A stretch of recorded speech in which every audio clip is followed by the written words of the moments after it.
개발 신약이든지 아니면은 혁신 신약이든지 일단은 언맨 니드가 뭐냐라는 게 가장 중요하지만 그 다음에 마켓 사이즈를 생각을 해야 됩니다. 내가 천억을 들여서 신약을 개발을 했는데 내가 몇 퍼센트를 먹을 수 있겠느냐라는 그 전략이 굉장히 중요하고 그거는 처음에 시작할 때부터 휴가를 받을 때까지 계속 시장의 규모가 어떻게 돌아가고 있는가에 대한 그러니까 지속적인 관찰이 이루어지지 않으면은 나중에 굉장히 많이 진행이 된 다음에 빼도 박도 못하는 그런 상황이 될 수가 있습니다.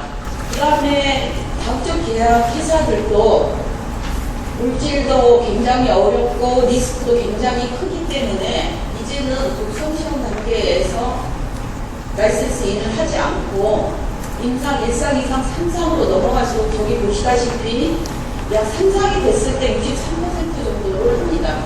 임상이 들어가서 성공할 확률은 8% 정도밖에 되지 않기 때문에 다국적 계약 회사들도 리스크를 굉장히 줄이겠다라는 얘기고 여기 각국의 다국적 제약 회사들이 보면은 벌써 2011년도 보면은 로시 같은 경우에는 이 80% 정도를 자기네들이 물질을 개발을 하는 게 아니라 라이센스 인을 해서 개발을 하고 있다라는 얘기로 설명을 할 수 있습니다.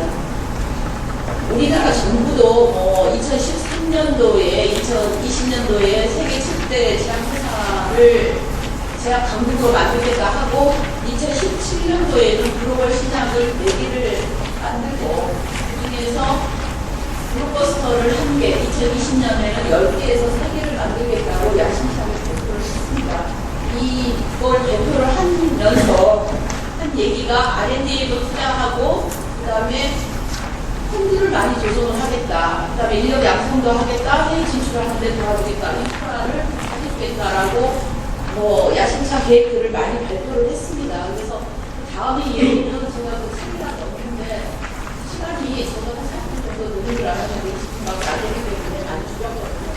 그런데 여기서 이제 그러면 신규지를 개발하는 신약이냐 아니면 제네릭이냐 대량 신약이냐 하는 쪽에 했을 때 우선 저는 성공 스토리를 우선 만들어 가자라는 게 저의 그 제품화적 센터장을 할 때부터 논리입니다. 신약 개발하는 거 좋죠.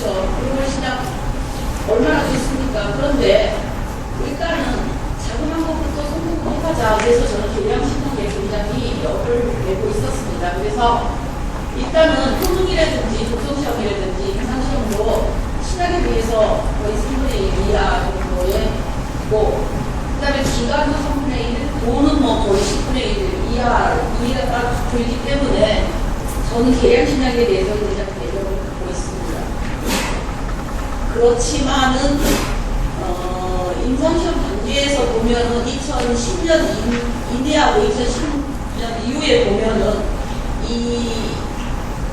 여기서 보시면 2010년도에는 약효 때문에 필요되는 경우가 50% 정도인데 약 60% 정도 올라갑니다. 벌써 그동안에 있었던 약들이 개발하는 과정에서 기술이 발전해가고 환자들의 요구가 굉장히 정보화가 발달함으로 해서 개발하는 과정 중에서 이 약효 때문에 졸업아웃시키는 경우가 더 높아졌다는 거죠.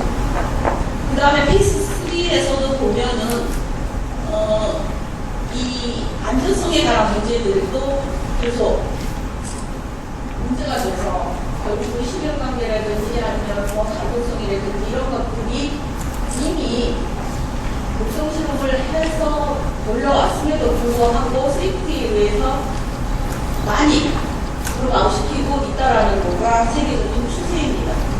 그러면 계량신약으로 넘어가겠습니다. 여러분 너무 잘 알고 계시겠지만은 식약처에서는 계량신약의 정의가 기존의 의약품을 가지고 안전성이라든지 유효성이라든지 유용성을 개선을 해야 된다라고 얘기를 하고 있고요. 여러분 너무 잘 알고 있잖아요. 효능을 준비했다든지 부작용을 줄였다든지 아니면 투여 방법이라든지 투여 코스를 줄인다든지 아니면 염이라든지 진즉 개선을 하면은 다 계량신약이라고 합니다. 그래서 여러분들이 이미 소방성 제재라든지 아니면 제재 개선을 하는 경우 이성체나 염이나 하는 경우에는 여기 알고 계신 분들이 너무 잘 알고 있기 때문에 이제 넘어가고요.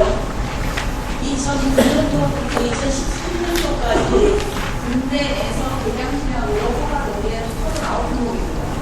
39품목 중에서 옛날에 염이라든지 이성체 쪽에 굉장히 우리나라가 강점이라고 했는데 물질 때문에 잘 안 되고 있잖아요. 그래서 결국은 지금 중성복합체로 많이 넘어가고 있는 방법이고, 또 하나는 이제 용통 염량이라고 소방성 제재를 개발한다든지 이런 쪽으로 해서 이제 개발을 하고 있고, 기존에 갖고 있었던 호는 위에 호는 계량 신약들을 개발하고 있다고 보면 되겠습니다.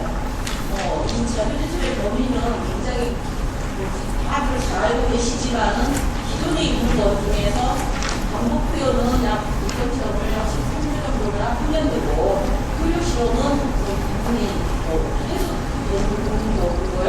임상은 이제 해야 되죠. 국내에서도 이제 R&D에 동향을 보면은 시각 개발에 대한 연구의 투자 비율이 높아지고 있지만은 이 대량 신약에 대해서 투자하고 있는 비율은 굉장히 높아지고 있지만은 제대로 많이 떨어졌다. 특허가 등록을 해서 특허가 만료, 이제 블록버스터들을 특허가 만료되므로 해서 계량 신약들이 글로벌 계량 신약들을 이제 개발을 하고자 하는 노력들을 많이 하고 있지만 이 글로벌 시장으로 나가는데 많은 어려움이 있기 때문에 그렇게 투자는 많이 늘고 있지 않다라는 생각을 이제 하고 있습니다. 그러면 제가 이제 전반적인 글로벌 신약, 계량 신약에 대해서 얘기를 했으면 가장 좋겠지만은 제가 이제 하고 싶은 얘기는 쉽게 얘기해서 예를 들어서 설명을 하도록 하겠습니다. 고혈압 치료제약, 고령화 시대에 고혈압 환자가 굉장히 많습니다. 그럼 고혈압만 있냐? 고지혈증도 같이 있다. 그 다음에 고지혈증에서 이상 고지혈증도 같이 있더라. 그러면은 이 고혈압, 고지혈, 이상 고지혈증에 관한 복합제를 어떻게 개발을 할 것이냐 하는 거가 지금 우리 시장의 한 이슈잖아요. 우리나라 국내 시장의 한 이슈일 뿐만 아니라 세계적으로도 한 이슈입니다. 그래서 너무 많은 제약회사들이 저는 여기에 뛰어들지 않았느냐 하는 우려도 있지만 이거를 글로벌로 나갔을 때는 가능성이 있다라고 생각을 해서